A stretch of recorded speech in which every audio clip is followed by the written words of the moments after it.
have found those conversations. And today's speaker is a part of that program. I want to say first preliminarily that this is the Fairbanks Ethics Lecture Series, the Fairbanks Center for Ethics, based at Methodist Hospital, but certainly active throughout IU Health and our community. This lecture is going to be recorded and then broadcast at a number of other IU Health facilities, including IU Health Northwest, IU Health Arnett, and IU Health Ball Memorial Hospital. So we welcome those who are with us virtually at those institutions. And I, of course, want to remind you to silence your electronic devices, and if you need to return a page or something, please leave the room. There are lots of phones. There's a big phone bank behind this auditorium out in that open area. So we have a terrific lecture today. A personal friend of mine, one of my favorite people in medicine, Jay Lynch, who received his bachelor's degree from the University of Virginia and his medical degree from Eastern Virginia University Medical School in 1984. I could go on reading from his impressive CV. If one of your children or grandchildren or a relative's child, a neighbor, applies for admission to the University of Florida School of Medicine in Gainesville, home of the Gators, right? The Final Four and so forth. Jay is the person who would ultimately, I think, be responsible for whether they get in or not. He's the dean of admissions there. So he spends a great deal of time in very close contact with the future of medicine. Not everybody he speaks with ends up at Florida, but he's able to see a broad cross-section of the people intending careers in medicine today. And he brings a real depth of experience in thinking about the future of medicine. And for purposes of today's conversation, the relationship between medicine and faith traditions, the relationship between the health professions and spirituality. I think this is an important domain that's tended not to get the attention it deserves. And one way to make sure it not only gets attention, but the kind of really thoughtful and perhaps even soul-felt attention it needs, is to get the very best people involved in the conversation. And today we have one of the very best people we could hope to engage in this conversation, and that's Dr. Jay Lynch from the University of Florida. So let's welcome him. Thanks a lot. Thanks, John. Well, I appreciate coming today, and this is the sort of topic that I have spoken about at my home institution in small groups and in even a little more organized groups many times. But it was a different project to try to put together a conversation among a group of esteemed colleagues here, so I appreciate the opportunity. Let me sort of unpack the title a little bit, sort of integration or separation. This is a question I think all of us struggle with, and as we're thinking about each physician and each patient and each trainee has an understanding of the world, and how much should that shape or be involved in how we look after patients and talk to one another. So the subtitle, Creating Space for Reflection and Growth, is something that we have been trying to do for years at the University of Florida as part of a reflective writing component in the internal medicine clerkship. I'm deeply indebted to my colleague Heather Harrell, who's the director of the internal medicine clerkship. And so my intent, and anytime you guys that do public speaking know that we all have intents of what we're going to do, and then as you get talking, it somehow never works out exactly as you plan. But we're going to try to read a number of those to you and give you a feel for sort of right from the ground the sorts of things students are feeling. Some of them very encouraging, some of them sadly and difficult, but nonetheless, I hope they're helpful. So these are the learning objectives that I have to produce, and I thank Emily for her kindness in helping me get these things done. There you are, Emily, and I'm not going to spend any more time on them. But doctors, they're good doctors. Notice all these good doctors in pictures. This is the academic site called Google, produced all of these. And you can see, notice they're all happy, they're all smiling, they're all doing this. So doctors, good doctors, that's what I did. There's 10 trillion hits or something like that. But these are some of the pictures that I got. We're all happy. We also have other ways that we get information about what it means to be a good doctor, And many of you recognize this charming chap, And some would say that he is a good or a bad doctor in certain kinds of ways, and then we have humor in various places. Most of the people my age will know who this is. Most of my young colleagues have no clue who Marcus Welby is. Okay, but he was the role model family practice doctor of the 1970s television show that I actually did watch some.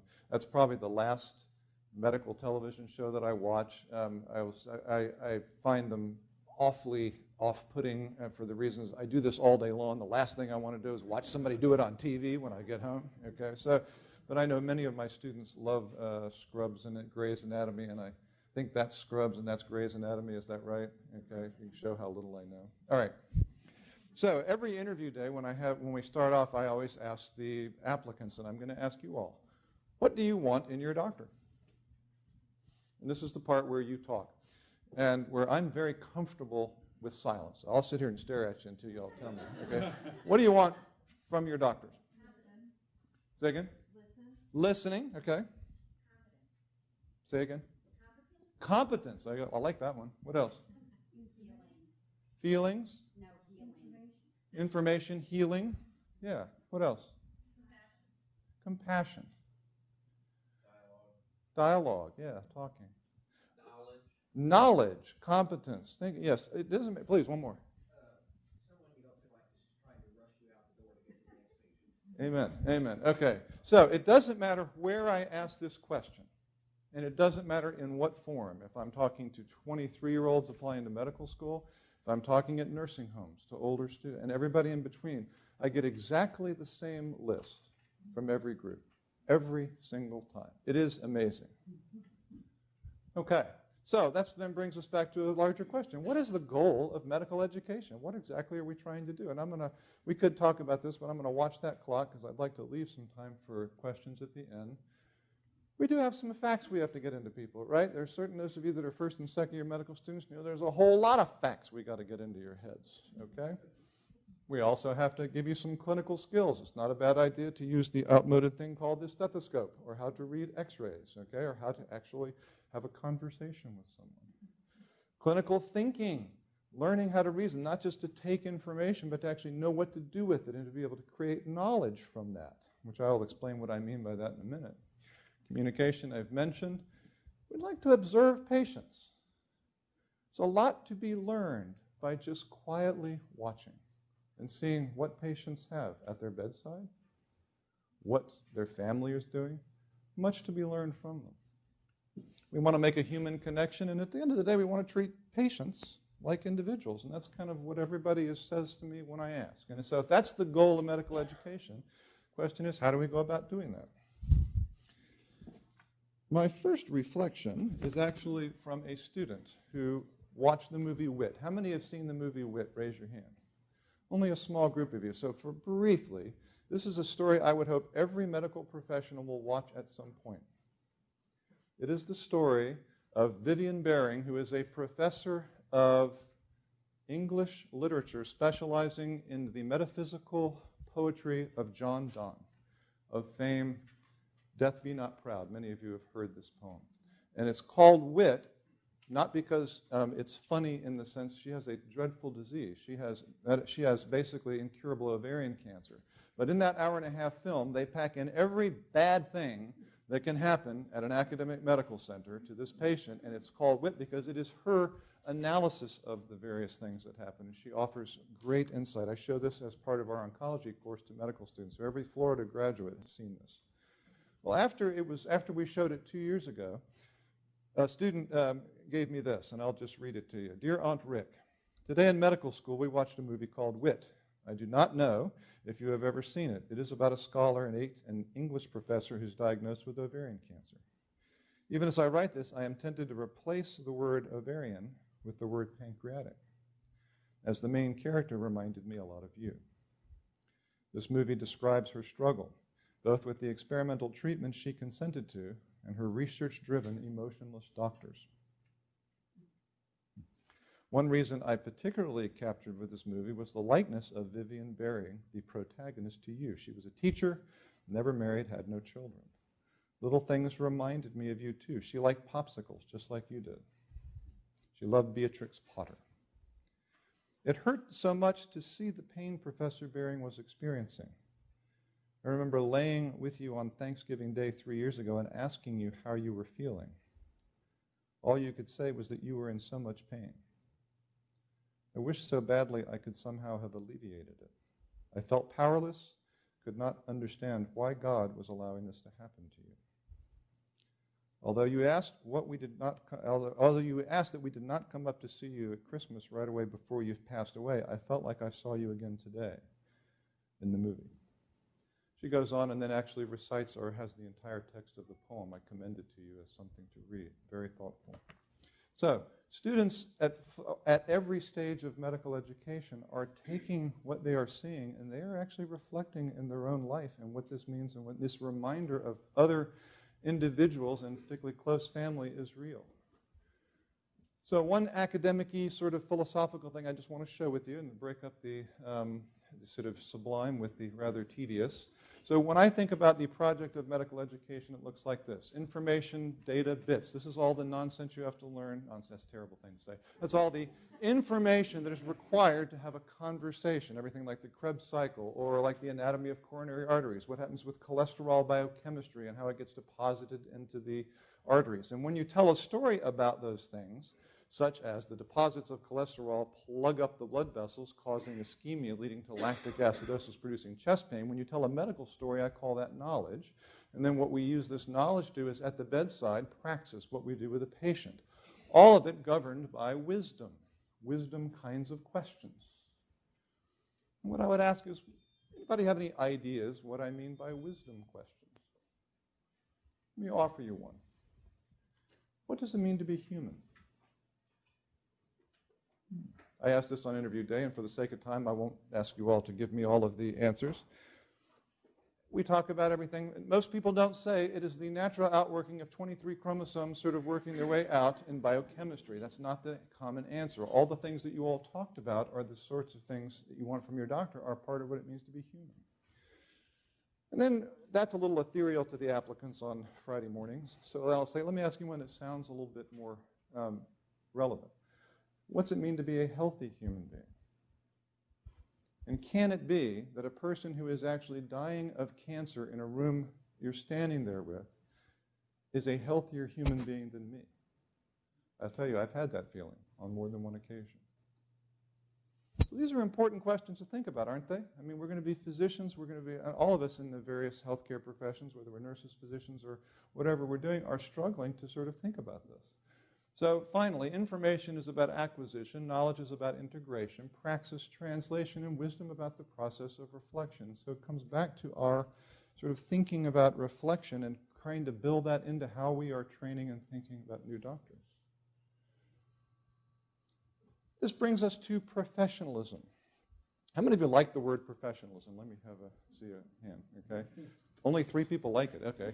I actually dislike the word, and I'll show you a little bit why I dislike the word. It's it has some, what I think are unpleasant meanings in certain circles.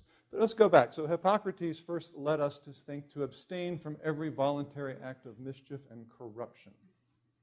Maimonides, the 12th century Jewish philosopher and physician, observed, not allow thirst for profit and vision of renown and admiration to interfere with their profession.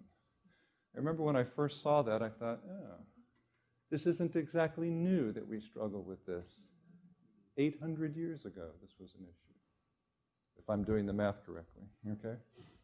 And then one of my favorite people, Jordan Cohen, just put it simply this way: the primacy of patient interest and subordination of self-interest. And finally, in our social contract, the profession promises the public the care that it receives from doctors will be competent, rational, and free of compromising self-interest.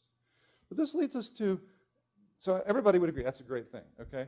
But there's a dimension, there's a traditional role of professionalism that I'm going to talk about on the left, and then there's the integrative model. And I will go ahead and confess to you that I like this model, not this one, but I want to try to represent it fairly because a number of people who trained me actually ascribe to this one. So to offer the best care requires detachment. Clinical science needs objectivity. Emotional involvement or attachment to a patient compromises the ability to think clearly, and a physician therefore needs to remain distant, even aloof, to give a patient what they need. That is the summary of that view. And believe it or not, even Sir William Osler, the sort of the father of internal medicine, has a quote in one of his letters that says something like that. The integrated model is one that I think is the right one, and I'll just confess that right now. The clinical science is only part of superb care, as you all sort of said, okay, when you were saying what you want for your doctor. That the wisest treatment for a patient, to offer that, I need to know them and their life. Remaining distant and being tone deaf to human concerns is harmful to patients. And actually, sort of to make a connection with a patient enhances the meaning of the relationship for both. That is my view. So when I ask students to write essays applying to medical school, it says we think about character, caring, and competence as the 3 C's for professionalism. That is the premise from which I am working. Anybody know who this is? Anybody? Doctor. This is Walker Percy. Y'all heard of Walker Percy? Walker Percy was a physician. He's one of the smartest people I think I've ever read. I, like Professor Gunderman, love to make hyperbolic statements. He's the smartest man of the 20th century. Okay, I'll say something like that. Okay? He was a physician and a writer and a novelist. And I've read, I'm a thorough reader. That's the way I say it, which means I read very slowly. Okay? But I tend to remember the things that I read, so it's taken me 10 years to read all of Walker Percy. But I love him, and in his essays, he is both a novelist and a physician. And this is how he characterizes the difference between being a doctor, a science, and a novel. Notice, science is the project of showing how things are the same. That sounds a little bit odd. I'm a lymphoma doctor. I'm a medical oncologist, and my specialty is lymphomas. Believe it or not, in the most recent WHO classification of lymphomas, we have over 60 different kinds of lymphoma. Okay? How do we decide them? Well, these follicular lymphomas are all the same because they do this, and that allows us to then make treatment decisions, the natural history, and the treatment. Okay, so what's the project of science? All heart disease is like this. The novel is the story of how one person is unique in the world. Some of us were at a discussion last night of Alexander Solzhenitsyn's cancer ward. It's actually a story about how half a dozen to a dozen people are each unique in the world. Very helpful. And I love this because science of medicine is fundamentally about the physical universe, and the art of medicine and humanities is the metaphysical. So this is art and science and medicine in summary, as best as I can summarize it. Making a connection with patients. How many of you have had the chance to walk into a room with a patient who's quite ill, who is demented, who doesn't seem to respond very well, and we tend not to have much conversation with them? Let me see a show of hands. Honest, come on. Thank you. Okay, I have. So this is a student who's a third year at youth right now and just wrote this, and I loved it. She came into just such a situation. It's an 87-year-old lady. And here's what she says. As I was preparing to leave the room, I noticed that there was a sheet of paper on the table of the corner that said, quote, "Get to know me," in big bold letters. I picked it up and kept on reading. I was an elementary school teacher for 20 years, and I am a professionally trained soprano. That certainly piqued my interest.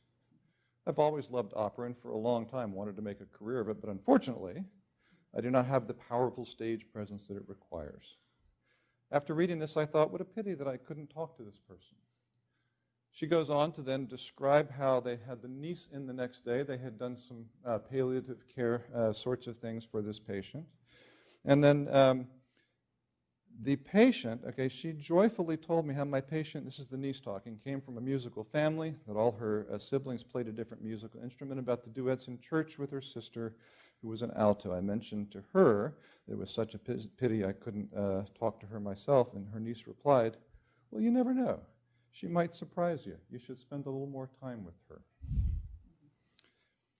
So she got permission to do this, and this is what happens. So I mentioned her niece had spoken to me and how she had talked about training as a soprano, a teacher, and immediately the patient woke up and began to regale me with stories of how she missed music, her childhood, her precious dogs, and many other things. She came back to life right before my eyes. I could not believe this woman. There is something about getting to know your patient as more than just, quote, the patient with painless jaundice on the floor.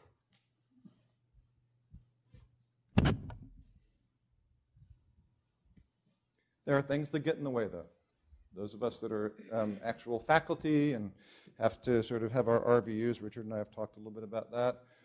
There are some obvious ones and some not so obvious ones. Financial pressures, what I call the commodification of medicine. We are constantly being asked to see more and more patients, and as one of my colleagues here pointed out, to shove them in and out as fast as we can so that we can be more efficient, see more patients, give health care to more people, generate more dollars for the institution. I know I'm not supposed to say that, but I'm saying because that's what the bean counters are thinking, okay?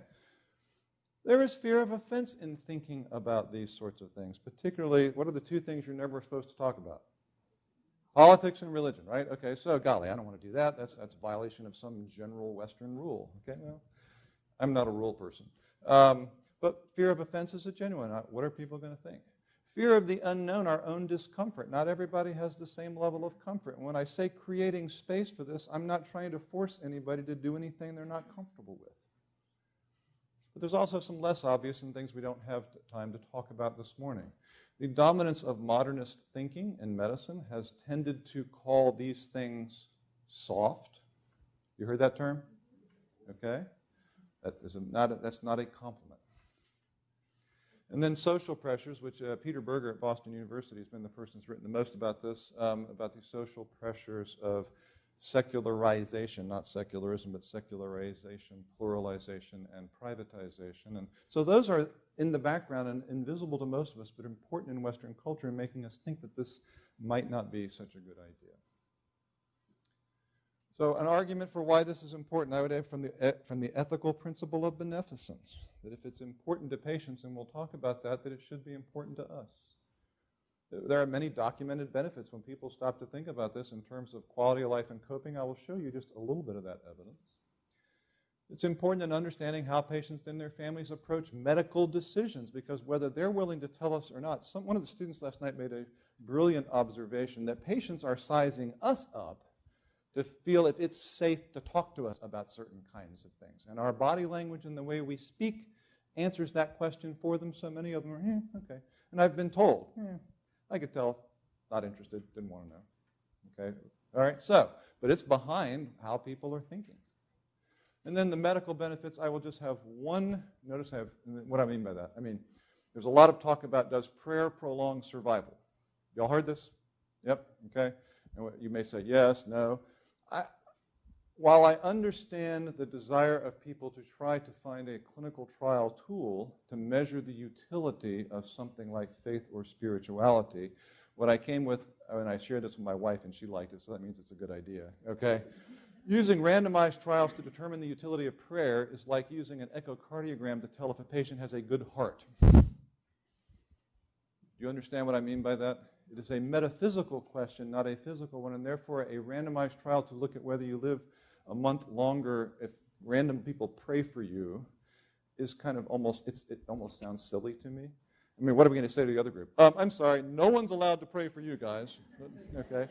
The placebo group gets a little troubling. Okay? So it's not the appropriate technique, and it's not even asking, in my view, the right question. I'm going to leave it at that. So if any of you came expecting me to convince you that prayer makes people live longer, then I'm going to disappoint you. I'm sorry. But for most people, getting back to one of our first questions, this is simply a part of being a healthy human being. How in education? Can education do anything? I think it can help. Okay, as many of you know, if you're involved in medical education, we have something called clinical competence. It's actually our cultural competence. It's in our mission statement for the University of Florida College of Medicine. I bet if you look at IU's, it's in yours. Okay? So comparative religious studies are valuable. That's something I've always been interested in. Philosophical worldviews with lovely terms like metaphysics, epistemology, anthropology, theology, and ethics are the 5 components of a worldview. Believe it or not, I'm going to try to convince you in the next 5 minutes that worldviews matter. And what I would say to you, and I'll get to that in a second, okay, but these are worth understanding because they do shape whether we are realizing or not how we both interpret information and how we synthesize it and the beliefs that we have. Psychological and sociological analysis of spiritual are very important. And finally, just observing patients and discerning their views, listening to them, like our students. Worldviews, meaning systems have these sort of big things. But Houston Smith, I was talking to Richard about this earlier, wrote a book years ago called All the World Religions, All the World's Religions. And in it, he makes this lovely distinction between a spiritual and a material worldview. And something like this. Worldviews. What event is this depicting here? 9/11. Okay, everybody remembers it.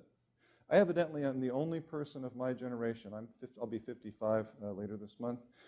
I was 3 or 4 at the time of the Kennedy assassination, and I have no recollection of it. And I think you're the first public group I've actually admitted this to. Everybody, I remember exactly what I was doing. I don't remember.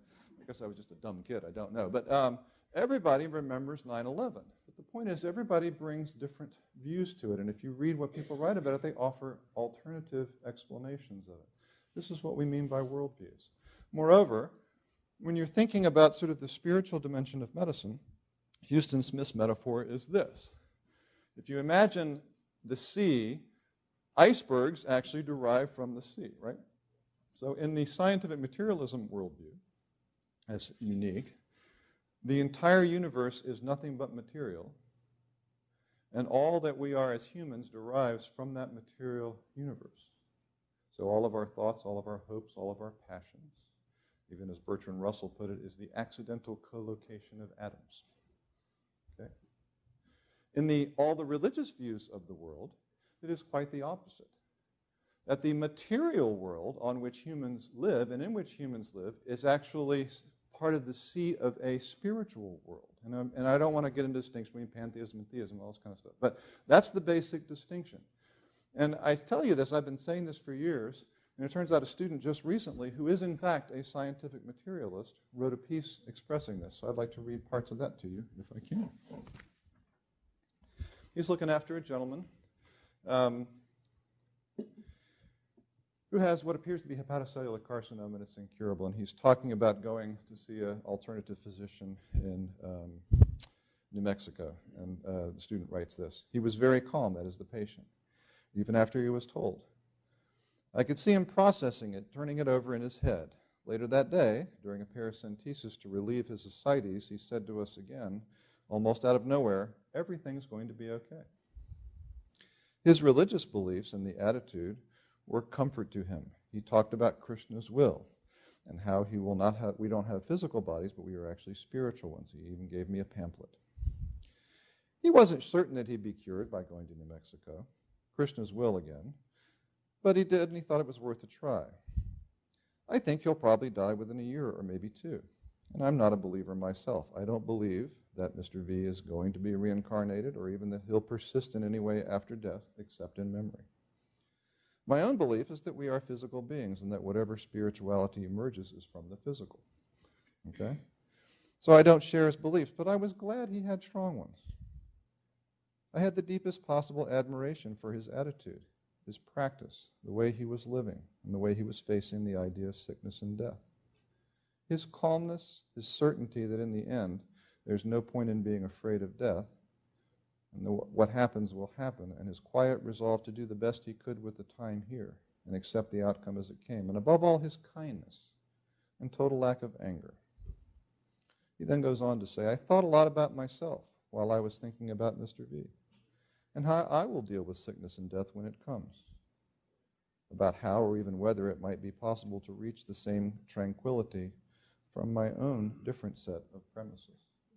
Part of what I love about what this student did is we can disagree and still respect each other. Okay, this is the antithesis of the way Washington works, in case you haven't noticed this. Okay? I had to make that joke, I'm sorry. Okay, so maybe I'm making way too much of this. Maybe it doesn't matter. Maybe physicians aren't really spiritual beings. Maybe patients don't care as much as we think. So there's been a lovely bit of work out of the University of Chicago by Farr Carlin and his group that have tried to answer this question in the last 10 years. Let me just show you. So this is from the Journal of Internal Medicine. And this is physicians generally have religious beliefs compared to 40% of people who are scientists. So it turns out that those of us that are caring for patients, by and large, are more spiritual than some of our research-oriented colleagues. 90% who addressed the survey, about 2/3 who returned it, attended religious services occasionally. 76% were theists. That's my word for being either Islamic, Jewish, or Christian in some traditional sense of the word. And then 59% believed in an afterlife. Moreover, patients in a similar kind of survey, about 80% of them describe themselves as spiritual or believing in faith. So very comparable, to be honest with you. 55% of physicians say that their faith influences their practice. When asked, and it's anonymous, okay, so I'm not going to get in trouble for admitting this, okay, which is, I know, the concern of some folks. And it turns out that, not exclusive, but Christian physicians, Mormon physicians, and Buddhist physicians are more likely than their counterparts in, say, Hinduism or Judaism to say that it influences. But both groups do. And not surprising that there are big differences when you survey non-religious and religious physicians about how they want to think and how comfortable they are talking about spirituality with patients. None of that's particularly surprising, is it? What about patients? Well, in the University of Michigan, the GYN Oncology Service, they posed the question, and 85% had what they considered an important connection with organized religion. So this is less a spirituality and more an actual religion. Half more religious after their diagnosis. I can tell you as a medical oncologist that I see this repeatedly. That patients who may have laid aside faith or faith issues suddenly, when faced with a life-threatening illness, start rekindling their interest in such things. And if you go to the American Cancer Society website, there are a lot of things you can read about, but one specifically in breast cancer patients, which 1 in 3 women will be diagnosed with breast cancer, 85% said that they were spiritual and it was very important to them. And that the general consensus, without dragging you through a whole bunch of clinical trials, is that the religious traditions and spirituality are helpful to patients in all sorts of ways, including coping and whatnot. So that religion, all right, so we know that physicians are religious. We know that patients are religious and that it's generally helpful, at least in their perception. What do they think about the relationship between physicians and patients in the healthcare system? Should we be talking about it? So in a family practice inpatients in Kentucky, and mind you, this is in a relatively conservative and very religious community, 77% wanted their physicians to discuss spiritual issues with them. 37% said that they would wish they had been addressed more frequently, rather than as a drive-by shooting, if you will. Okay? And then half of them wanted their physicians to pray with them. This was a bit of a surprise. Okay? There was a rehab facility, and I can't remember where this was, and I apologize, because obviously the cultural situation matters. But 74% of folks in a rehab facility considered their religious or spiritual beliefs to be important to them. 54% wanted pastoral counseling, and perhaps most indictingly, 73% that no person in the healthcare staff, that means no nurse, no LPN, no CN, and no physician ever discussed or offered anything, even a pastoral counseling to them. And then finally, in an ambulatory care setting in Philadelphia, 51% of the patients said that they were religious, and 40% of them welcomed an inquiry about this from their physicians. And fascinating to me, and importantly, of the patients who were non-religious, it didn't matter to them, half of them almost said they thought the physician should have asked, because it's important to other people, and how will you know if it's important if you don't ask? Okay? So maybe and in many of these studies, something around 15% of patients would have not welcomed an inquiry.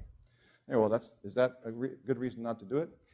I remember in medical school, my first week, I was told that I'm supposed to take an in-depth sexual history from every patient.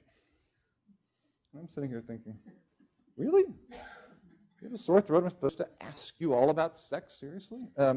And then when I finally at some point asked about spirituality, the response that I got from some of my mentors was, that's way too private. And I remember thinking, I must be nuts, okay? Because I'm pretty sure if you ask patients, many of them would not welcome an inquiry about their sexuality when it's clearly not related to their medical problem. Okay, point made. Thank you. So here is the problem simply stated. The practitioner has a worldview, and that's my larger term for an understanding of life, which may or may not include spirituality, as does the patient, as does the student and the trainee. And how should these views interface, if at all? We have various ways that we all interface with patients, one-on-one, around the bed with the team, or even just talking in the hall. And this is from one of my old stomping grounds, the National Cancer Institute back in the 1950s. Okay. So let's start. I rearranged this last night. Any of you who do presentations know you do this like 15 minutes before you talk. You got to move it around a little bit. We're going to start with the patient because patients have to be first. What is the patient thinking about? Well, they're trying to make sense out of their life and their disease. particularly in my world where it's cancer. They're trying to figure this out. Why did this happen to me? It begs questions all about God's mercy or lack thereof. In the next reflection, I will show you a student dealing with that. About making medical decisions that actually informs their values. Dealing with healthcare professionals. They're trying to figure out, are we safe to talk to? And then they have to deal with trainees. I, as the physician, you as the healthcare practitioner, are doing exactly the same stuff if we are not comatose.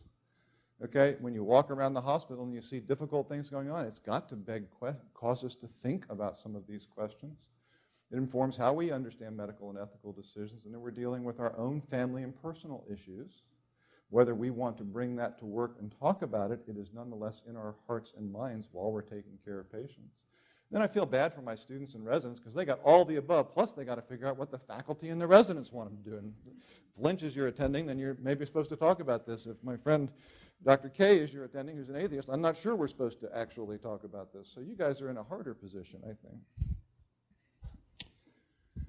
So what is going on with us as practitioners in the healthcare field? We have, one of the interesting things at UF is on the 8 East ward, which is our oncology ward, many of those nurses have been there 25 or 30 years. You just don't see that very much, folks. And it partly is because they have this deep sense, most of them, that this is a calling and they love caring for these kinds of patients. And this gets it. But there's the burden of decision making in patients with life-threatening illnesses. There's the burden of communicating bad news. We spent a fair amount of time talking about that at the book group last night. There's the feeling of helplessness when somebody has a disease that I can't fix. And then there's the burden of being more intimately involved with human suffering in all sorts of ways and the questions that it raises.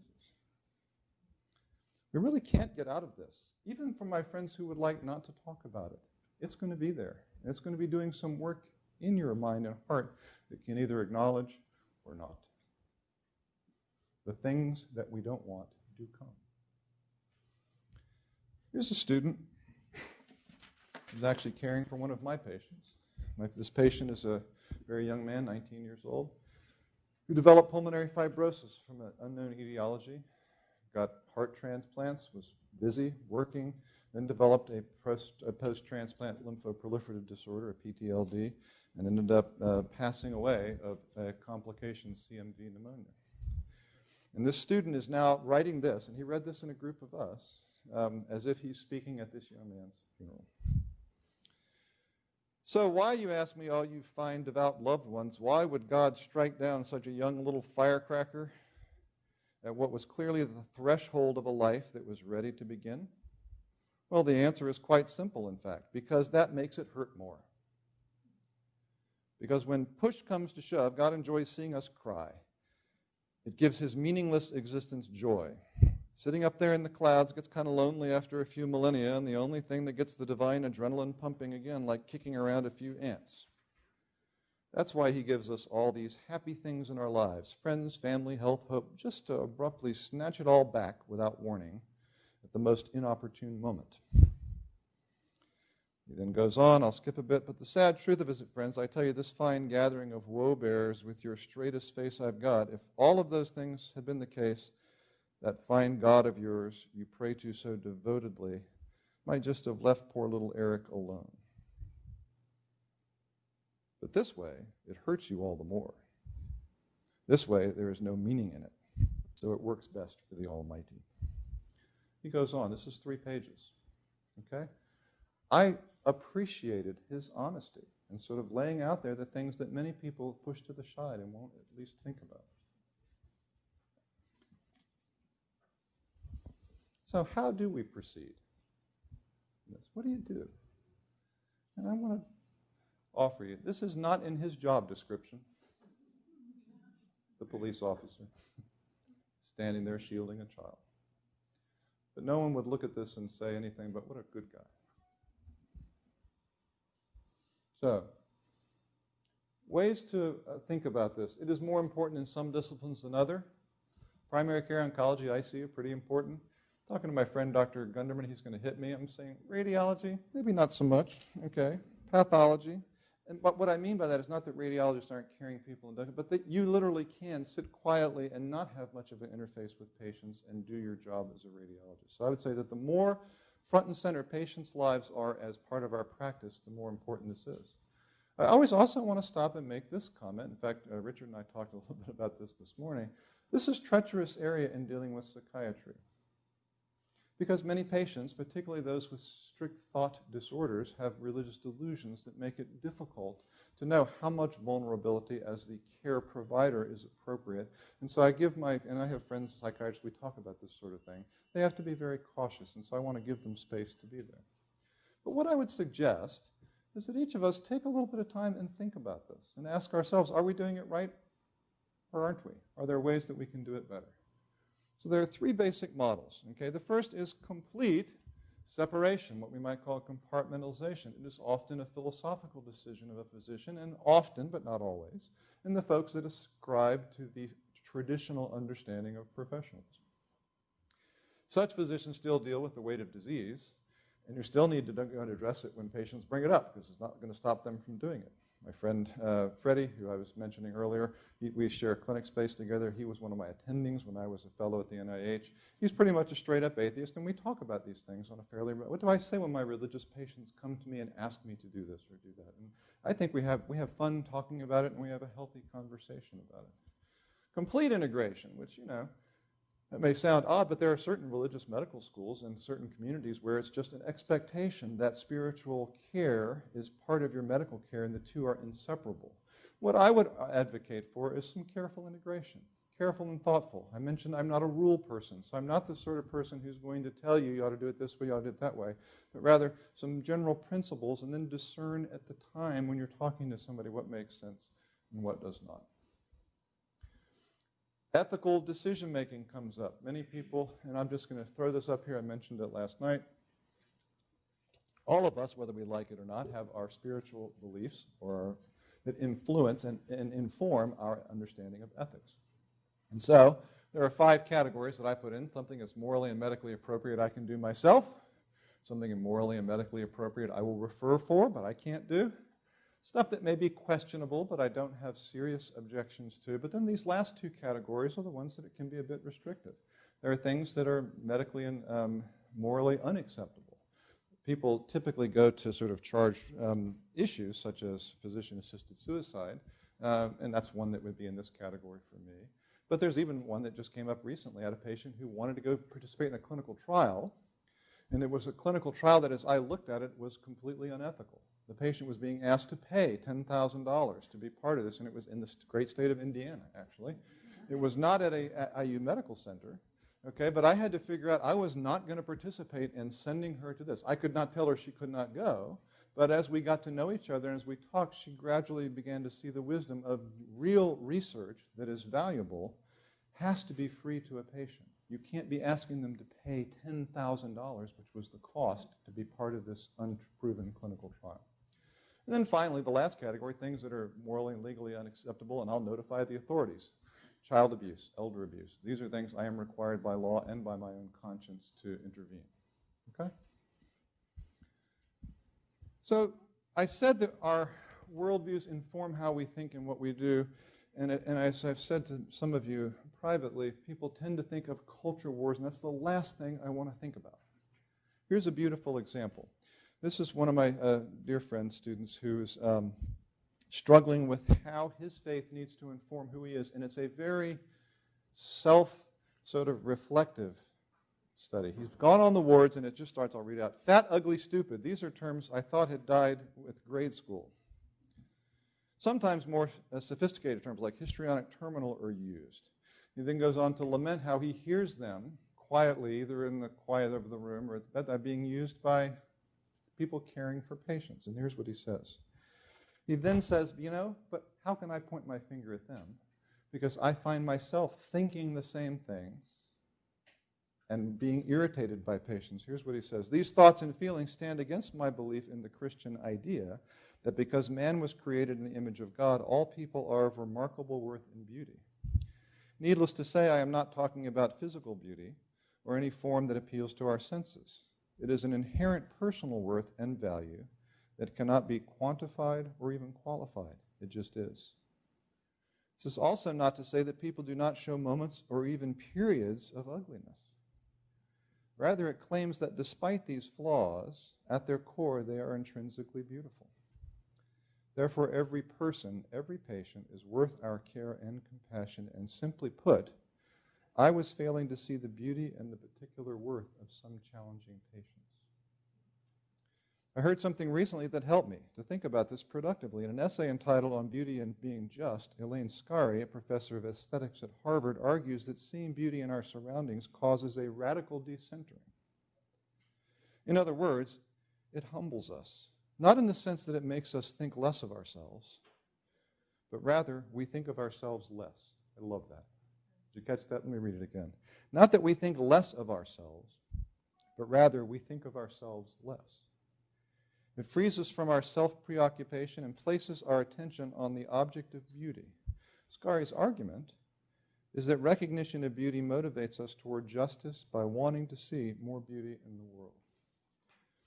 There's more to read, but I'm watching the clock.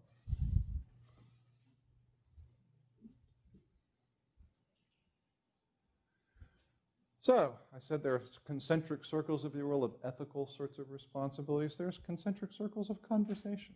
All of us have polite conversation. Hi, how are you today, Mr. Jones? Good to see you. Then you kind of get into the what you're here for today. Then I have to make some decisions. If it's a very simple, straightforward, we don't go much farther than that. But if the patient has issues that might, where the presence or absence of HIV might actually influence what I do, I'm going to have to do some social issues, run some personal issues. And all of these kinds of things, there are always a subset in the middle of real private stuff. Could you please tell me your bank account number and your password? Okay? No, none of my business. Okay? So what goes in each of those categories is something that I think is worth reflecting on for each of us as we're trying to practice. Does that make sense? Okay. What do we have next? Being willing to have conversations. This is from one of my dear, dear friends and colleagues in HEMONC. This is on the wards. Those of you that do oncology or other things, you'll see this happen. Somebody has been told at an outside institution that that there isn't other medical therapy we can offer. The patient's family then powers up. Okay, we know there are other things we can do. So the student goes in, and I wish I could read the whole thing because Michael did a beautiful job describing early in the morning. The family's all asleep on the floor, so it's not just the patient, but there's half a dozen folks in the room. It's now beginning to bustle. And my colleague, Mary Jennifer, is going to come in and talk, and this is what the student observes about this interaction. Setting the tone from the moment we start, the daughter, son, and father inform us that if it is bad news, that we have brought it, it's best to keep it outside and not share it with mother directly, something that flies in the face of what we've been taught in medical school. By the way, the mother, the patient, has already accepted all this. It's the family that's not ready yet. Informing her again would only serve one more series and a long series of letdowns, and she was just trying to be there to please her family.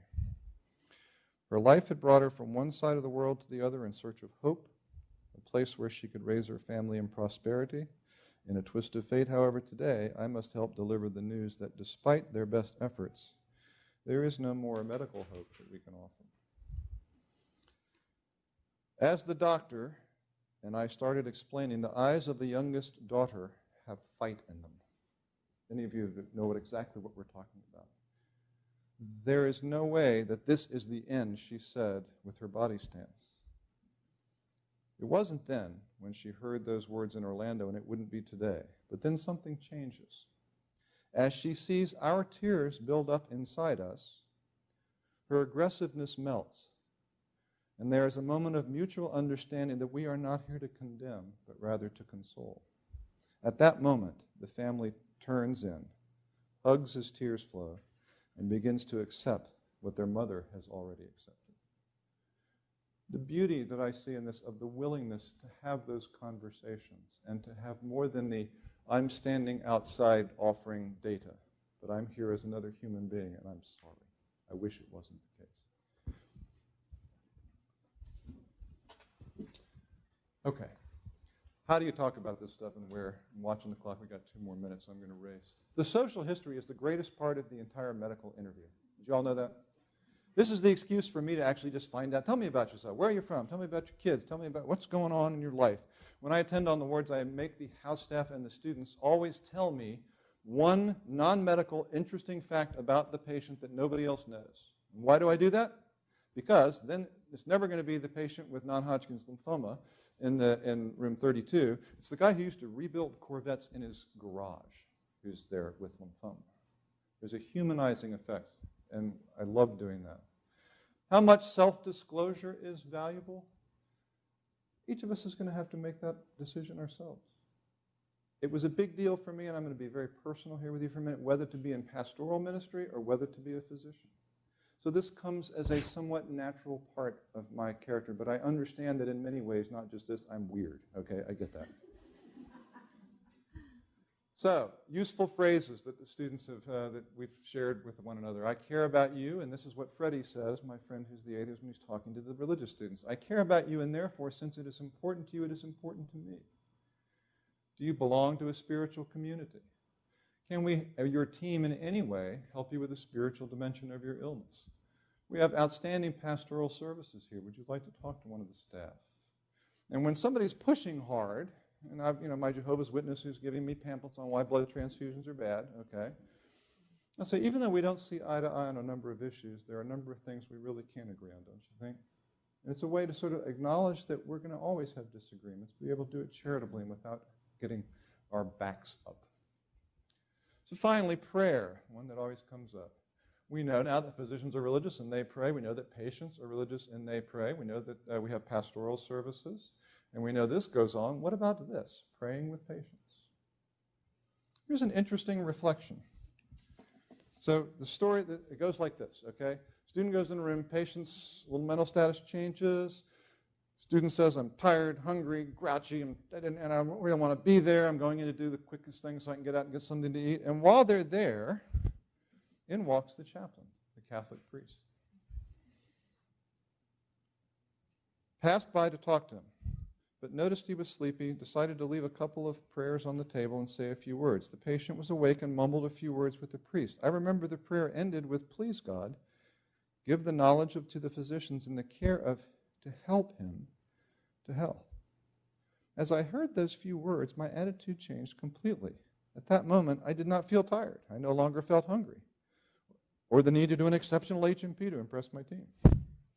She then observes, she says something is wrong with this patient, and she goes on and alerts the team, and he ends up being saved a visit to the ICU because someone intervenes earlier. Let's see. Yet something allowed me to open my eyes in the right time and maybe made a difference in his life. Something as little as alerting somebody made a humongous difference. I'm not a very religious person, but maybe that's something that directed me was a higher power. Who knows? So student, yet again, grappling with some of these issues. So, prayer guidelines. Do I pray with patients? I do. If they want me to, I don't mind praying with them. But not everybody does. It can never, ever, ever be coercive or some excuse to sort of get people into one's own religious corral, if you will. Okay? It's often the case when pastoral care is not available, but it has to be at the patient's request. And this has to be verbal or nonverbal. I'm pretty good at reading nonverbal cues. When I see that a patient has a Bible on their bedside, and I say something, and I can tell from the way that they want. I've never had anybody say anything but, thank you, doctor. You're the first physician who's prayed with me, and that meant something to me. Okay? And please, if one is not a person of faith, don't feign faith. I think that is dishonest and actually denigrates the patient. You can simply respectfully allow them to pray. Illness is finally very personal, no matter how we want to frame it. This is my mother, and this is my father.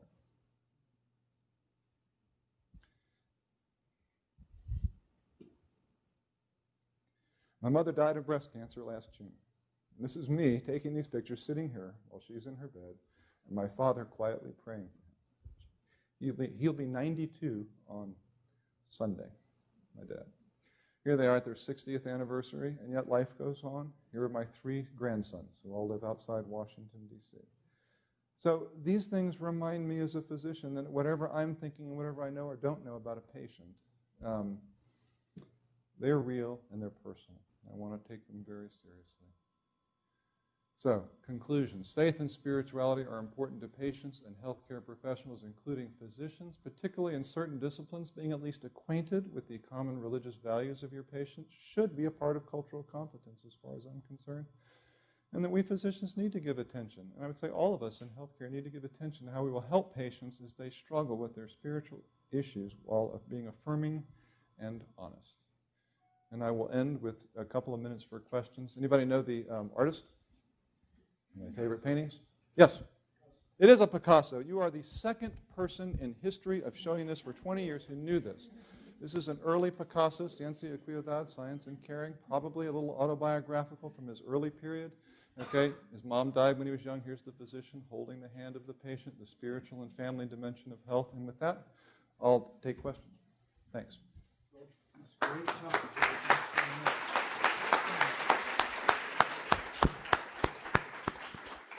It's close to 1. If you need to leave, please just stand up and do so. But for those of us who can, we'll remain. And Jay's agreed to take a few questions. So please. Please. Can you give us an example of how you're asking a patient about their spirituality helps you deal and make them, helps them move through end-of-life decisions? Oh, multiple. So one of the things that I like to distinguish in talking to patients is the notion of hope. This is often the easiest for me when I share a faith background with a patient. And so physicians like to use the word, there's no hope, because that means I don't have any medical treatment. I think the word hope is a much larger concept.